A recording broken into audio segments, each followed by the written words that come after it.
one is getting ready to begin in a second. As we focus on what is happening a week from today at the very next County Board of Supervisors meeting. On Monday, we will hear from Cal Poly Political Science Professor Michael Latner. Today, we welcome back to this broadcast Karen Veely from Cal Coast News, who on November 20th posted an article that began like this: amid taunts and threats of lawsuits and riots, the San Luis Obispo County Board of Supervisors whittled down the number of redistricting maps on Friday. 2 maps remain, one likely to get liberal support and the other promoted by conservatives. Let's unpack all this as we welcome Karen Veely back to the broadcast. Karen, good afternoon. Good afternoon, David. It's great to be back on the show. And thanks for joining us, Karen. And the meeting last time got pretty contentious, and I suspect what's going to happen a week from today is going to be even more dramatic because it all comes down to this. Yes, and it seems like both sides are putting out calls to action to come support their side, as if whoever has the most people show up or the most people send in postcards wins the battle. And it really doesn't have, having 300 people sign a form letter doesn't have the impact for the whole community. It doesn't seem to have the impact in this instance. You have both sides sending hundreds of letters and having, dozens of people show up at each meeting. All right, for the uninformed, basically this is the redistricting process, and the County Board of Supervisors has taken it upon themselves to redraw the maps which determine what areas a county supervisor represents and who gets to vote for a county supervisor. Basically, right, Karen? We're on the same page here? Yes, and the laws have changed every 10 years after the census. Things can be redistricted if they need to be or if they want to be. But the laws have changed, and the new rules are very different. There's many more requirements, keeping communities of interest together in neighborhoods. So if you have a city like LA that's so big that you have to break it up, they still want you to keep neighborhoods that work together in one district, and then put another district, another part of LA with a different type of neighborhood. So they still want you to do that, but the rules are to try to, communities of interest, and then the next thing is to keep cities together, and then not to go down and grab a community of interest. It looks like it's a community of interest that's farther away than a closer community of interest. But right now we have 2 very different maps, one that is very similar to the old map, and you have Atascadero broken in half, and issues with San Luis Obispo also being broken up also. Well, but let's break this down even further. So there were multiple maps to begin with. The Board of Supervisors have narrowed it down to 2 maps, one being proposed by the San Luis Obispo Chamber of Commerce, and the other being proposed by a gentleman from Arroyo Grande named Mr Patton. So the Board of Supervisors are going to vote on one of these 2 maps. My frustration, Karen, and I mean no disrespect towards Mr. Patton, I don't know this guy, I don't know anything about him, I'm not trying to attack him on any way, shape, or form, but it is frustrating to me that a guy who nobody knows anything about may have submitted the map that determines our supervisors for the next 10 years. Do we know anything at all about this guy? Yes, we do. We know that he is in his mid-70s. He is married. He is a retired from being a computer programmer, and he lives in Arroyo Grande. And he's very tall. He was at the meeting with Greg Graywall, and they're about the same height. He has been refusing to talk to the media after some of the attacks. During the meeting, people were being pretty aggressive that didn't like his map, telling him that he had white privilege, and there was a lot of underhanded comments and different things done. So I think at this point he's trying to let the map talk for itself. And are we aware of any political affiliation that Mr. Patton has? Is he a member of CoLab? Is he any kind of agenda? I've never seen him at any political event. I did ask that question, and someone told me that the only thing they think that he might have went to recently was a People of Purpose meeting in South County. Well, yeah, but I don't want to go there because that's not been established. So mainly, he's just a guy of mystery. He's a guy who submitted a map.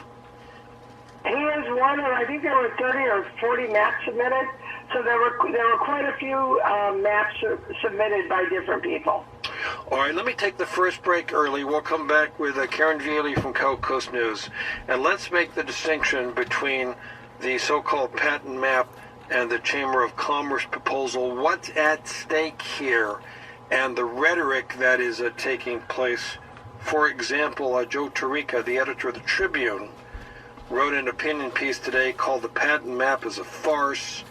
Will SLO County supervisors have the courage to shoot it down?" We'll take your phone calls in a little bit. I'm Dave Congleton. We're live or local. This is Hometown Radio. Karen Veely from South Coast News is our guest for the hour. She's previewing a week from today a very important County Board of Supervisors meeting where they're expected to finalize the map. And this will determine for the next 10 years the districts that the various county supervisors represent. Joe Tarica, writing an opinion piece in the Tribune, went online today, talking about the two maps. On one hand, we have a reasonable plan from the San Luis Obispo Chamber of Commerce that maintains the best of the existing San Luis Obispo County supervisor districts with small, sensible changes. On the other hand, we have a hack job of a map peddled by a conspiracy of snake oil salesmen who hope you will gobble up their garbage without actually identifying it for what it is. I'm having a hard time with that, Karen, because I can't quite figure out where Joe's coming down on this. I can't figure out his position on this. Well, he clearly likes the chamber map. It's a joke, Karen. And the chamber map clearly supports Democrats in the community, and the Patton map clearly supports Republicans in the community. Well, you're not legally allowed to gerrymander, that's have hands go down and grab a portion of a map to make it more beneficial to your party. The party in control, whoever has control of the Board of Supervisors, will determine which of these two maps is picked. What do we know about the breakdown of Republicans and Democrats in the county, meaning where they live? What do we know? The Democrats, there are, and it goes back and forth. We have a very close amount of Democrats and Republicans in the county. Currently, it's more Democrats than Republicans. 7 years ago, it was more Republicans than Democrats, so it's very close. But the Republicans live in the bulk of the county, the rural areas. The Democrats, the highest concentration, and heavily, the Democrats live between Morro Bay, into San Luis Obispo and Cal Poly, down to Oceano, over to the coast. If you take that area and do not split it up between some of the rural areas, you're going to end up with 3 Republican districts and 2 Democrat districts because the Democrats are so condensed in those areas. Very high levels of Democrats in the city of San Luis Obispo, as you can tell by their city council. But that is not countywide. Most of the, if you're talking area, most of the county has a Republican majority. If the Patton map is adopted, what does it do to Bruce Gibson? It makes Bruce Gibson is going to have a fight to keep his position. The Patton map goes all the way from Cayucas to the border, and then over to the outskirts of Paso Robles. The idea that Paso Robles is going to be in the same district as Cayucas is not factual. It's going to have Lake Nacimiento, Heritage Ranch, but not the city of Paso Robles. It will make that district, and it'll have the Atascadero. It'll make it a Republican district. And it'll be much harder for Bruce Gibson to keep his seat. All of the Atascadero, Karen? Yes. Oh, no. Not in the new map. Okay. In the Patton map, all of the Atascadero is in Bruce Gibson's map. is in Bruce Gibson's district, all of it. So that makes it very, very hard for Bruce to win. That's the top Patton map. You're talking the SLO map. The SLO chamber map cuts Atascadero down the middle with the more liberal side of Atascadero in Bruce Gibson's district. And Bruce Gibson has a very good chance of winning with the SLO chamber map and not a very good chance of winning with the Patton map. All right. So isn't the bottom line that the 3-vote conservative majority in the Board of Supervisors is trying to make it a 4-vote conservative majority? They're trying to, they have the right to vote in a map that follows the law that they choose. I know that. The legal right is to pick anything that follows the law that they want. Right. And I do believe both of these maps follow the law. Yeah, I understand. I understand that's the diplomatic answer. But come on. Well, Karen's going to have to call back. Or she's going to have to start paying her phone bill. Joe Tarica writes in the Tribune, the hollowed Patton map would also light a stick of dynamite under District 2 on the North Coast. Perhaps the most aptly unified communities of interest of any we have in this county would be exploding into 3 different pieces. So, Karen, as you're back with us, the point I'm still trying to make is that that Compton, Pashang, and Arnold would not lose any sleep about trying to create a 4th seat friendly to conservatives. They would not lose any sleep if Bruce Gibson were to disappear.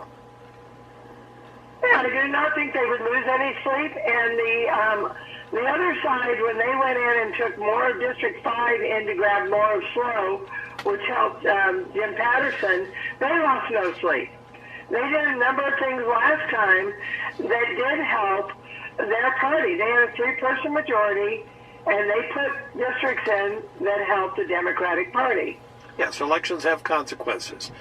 And this is what's happening here. So under the Patton map, am I reading this correctly? What happens to Santa Margarita? Santa Margarita will be in District 1 with Creston, Paso Robles, Templeton. Atascadero will be in the other, it will be in District 2. And the interesting thing is, if you live in Santa Margarita, you spend a lot of time with the social groups are with Creston. They are very close, the neighbors, some live in, from Santa Margarita, Creston is a very close-knit group. Well, People that live in Santa Margarita either work in usually Atascadero or SLO, and they're just about the same distance away, and they shop at whichever one is close, where they work generally. Yeah, but it defies logic to me to attach Santa Margarita to Paso Robles by skipping over Atascadero. That's a head scratcher to me. That's why I think this is all political, personally. I think the Santa Margarita, I think to get the numbers, you want to have the numbers as close as possible. They can be up to a 10% differential, but that's not recommended. You want a much closer, you don't want very big differences in the amount of population. So the first thing you want to do is keep communities together. And to keep communities together, you very often have to move things around a bit. But this is a very blocky. It is not long fingers. There's one district that I think is a bit odd, and that is the Slow Morro Bay. It's long and thin. The rest of it's very blocky. I think very defensible in court. We'll talk about, it's a very, very blocky, non-gerrymandering look. It doesn't look like a gerrymandered map. All right, you're getting in the weeds with us. We'll get there in a minute. Let's talk to Matt in Napomo on KVEC. Hi, Matt. Yeah, thank you for taking my call. So I'm a longtime local, grew up